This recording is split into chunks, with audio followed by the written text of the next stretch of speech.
George A. Romero never set out to become a Hollywood figure, by all indications, though, he was very successful. The director of the groundbreaking Living Dead films was born February 4, 1940, in New York City to Anne Vorsky and Jorge Romero. His father was born in Spain and raised in Cuba, and his mother was Lithuanian. He grew up in New York until attending the renowned Carnegie Mellon University in Pittsburgh, Pennsylvania. After graduation he began shooting mostly short films and commercials.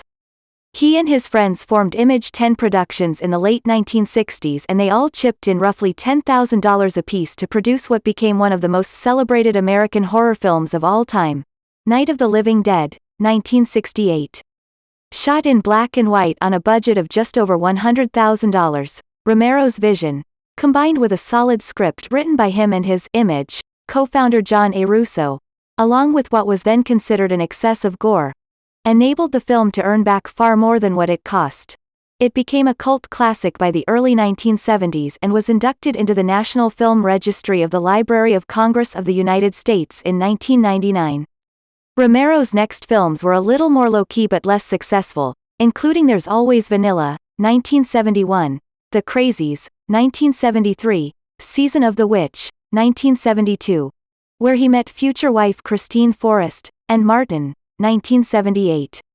Though not as acclaimed as Night of the Living Dead, or some of his later work, these films had his signature social commentary while dealing with issues usually horror-related at the microscopic level.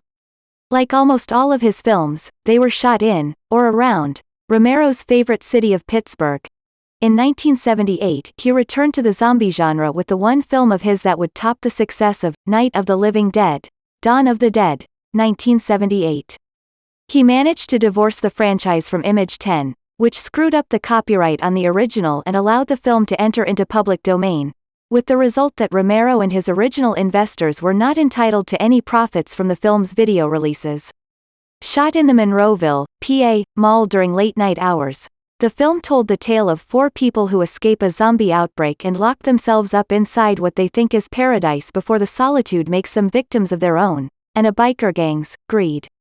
Made on a budget of just $1.5 million, the film earned over $40 million worldwide and was named one of the top cult films by Entertainment Weekly magazine in 2003. It also marked Romero's first work with brilliant makeup and effects artist Tom Savini. After 1978, Romero and Savini teamed up many times. The success of Dawn of the Dead led to bigger budgets and better casts for the filmmaker. First was Night Riders, 1981, where he first worked with an up-and-coming Ed Harris.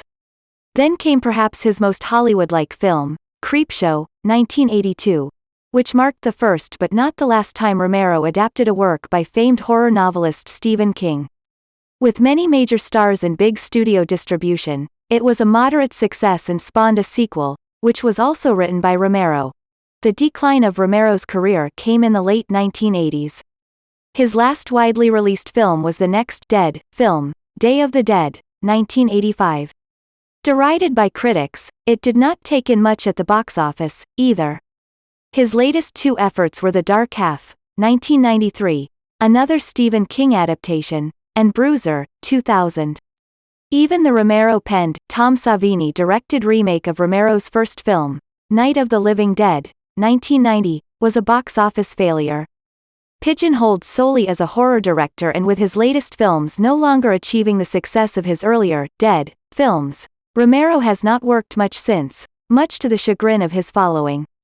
In 2005, 19 years after Day of the Dead, with major studio distribution, he returned to his most famous series and horror subgenre it created with Land of the Dead, 2005, a further exploration of the destruction of modern society by the undead, that received generally positive reviews. He directed 2 more Dead films, Diary of the Dead, 2007, and Survival of the Dead, 2009. George died on July 16, 2017, in Toronto, Ontario, Canada. He was 77.